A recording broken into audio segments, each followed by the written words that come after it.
Hello everyone, welcome back to Peacemaker by Adnan Habul. This is the place where we talk about global conflicts and how to achieve lasting peace. I'm Adnan Habul, your host. Today we are diving into the hot topics of the Ukrainian war and the conflict in Palestine. Let's cut through the jargon and break down what could go down. So picture this. Ukraine is losing support from the West. What happens next? Well, Russia could jump in, flexing its muscles with more troops and better gear. Ukraine might struggle to keep up, leading to a possible collapse. But hold on. Remember Bosnia in the late 90s.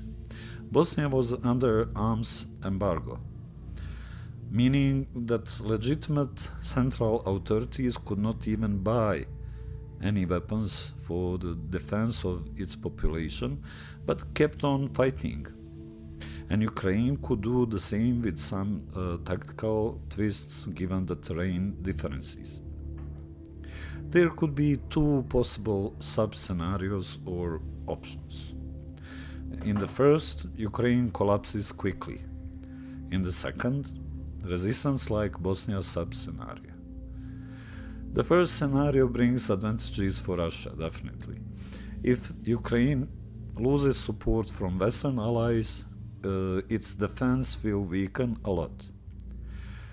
Russia, with more troops and better resources, could gain territory fast once Ukraine runs out of weapons and ammunition. Challenges for Ukraine. Without outside help, Ukraine might struggle for a while to keep up its military, possibly leading to a collapse. Russia's plan might be to use this weakness to move quickly and achieve its goals. Let's speak about second option, resistance like Bosnia. It brings advantages for Ukraine. Looking at what happened in Bosnia in the late 90s, which parallels I described in my book Crossroads of the War Against Ukraine, a chronicle of a leader and peacemaker. The link to the book is available in the description below. Ukraine's strong desire to survive and its ability to make weapons could be the key. Ukrainians' determination might lead to new tactics to resist the Russian military. Don't underestimate innovation of the people who defends. What would be the challenges for Russia? If the conflict drags on guerrilla warfare, Russia's initial advantage could fade. The longer the fighting, the more the world might disapprove. And there could be more sanctions, especially if the struggle becomes drawn out and asymmetrical.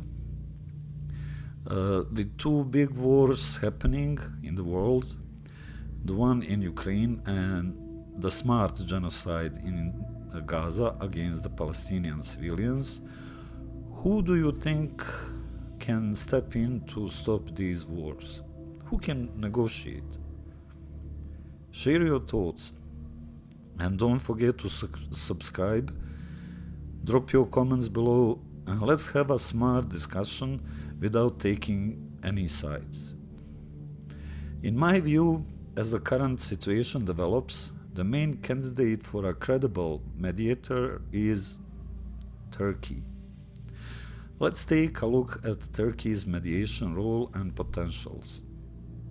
In Ukraine, Turkey could help negotiate if Western allies stop supporting Ukraine. This would need Russia's agreement to pause the military actions. Turkey's connections with both Russia and Ukraine, along with its diplomatic channels, could make this role easier. In Gaza, Turkey could mediate in the Israeli-Palestinian conflict if everyone involved is willing. Turkey wants stability in the region and has ties with different groups. But it's tough because the Middle East has complicated dynamics involving Iran, Arab countries, and of course Israel and Palestinians. There are advantages of Turkey over Israel. Turkey can easily stop gas and oil supplied from Azerbaijan to Israel. This could hurt Israel's economy and military production, similar to how Germany suffered when it lost Russian cheap gas. Germany's economy decline affected the whole European Union because Germany is its main economic force, like a driving engine. What are the key challenges? In Ukraine, Russia might not want mediation, especially if it thinks it can win with military force. Both sides need to be willing to talk, and there may need to be outside pressures or rewards. In Gaza, the Israeli-Palestinian conflict has deep-seated issues needing a broad approach. Some regional players may resist Turkey's involvement, and challenges with Gaza and Israel make finding a lasting solution very tough. In conclusion, both situations involve complex geopolitics. The outcomes depend on factors like willingness of parties to talk based on their feeling that they could win the war, the influence of outside players, and how the conflict changed over the time. Political, economic, and military strategies need careful thought to handle these complex scenarios. So let's talk a little bit more into details about potential Turkey's mediation role. Security guarantees. As a NATO member state, Turkey can provide certain guarantees as a part of mediation and address the security concerns of involved parties. Providing security guarantees of peacekeeping forces may be essential to building trust. An agreement between NATO and Russia that Ukraine will not join NATO, but include Ukraine in the Article 5 of NATO agreement in case of aggression by any non-NATO member state. In this case, ensuring the security and stability of the region would be achieved. The occupied territories of Ukraine should not be recognized as Russian, because otherwise it would be a violation of international norms. And the Russian armed forces would have no other option but to leave Ukraine. A peacekeeping mission should be established to monitor and report on the state of human rights of the Russian-speaking population in the east of Ukraine, with full amnesty for all combatants, except for those suspected for war crimes. And it should include disarmament of the civilians.